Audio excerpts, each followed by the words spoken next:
Mas malakas yung kabila, kuya. May abong di madbiyog.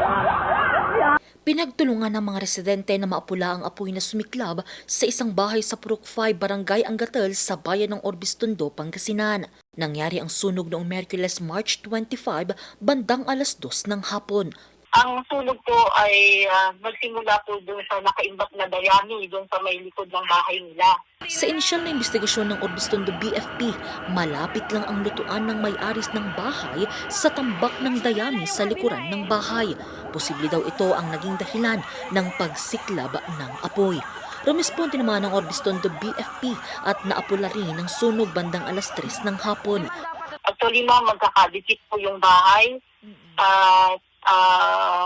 Maiwasan na po natin na madamay yung mga katabing bahay. Iwasan po natin na mag-imbak ng dayami sa tabi ng bahay natin kasi yung dayami po ay talagang highly flammable po yan. Mabilis po yan na magliyab.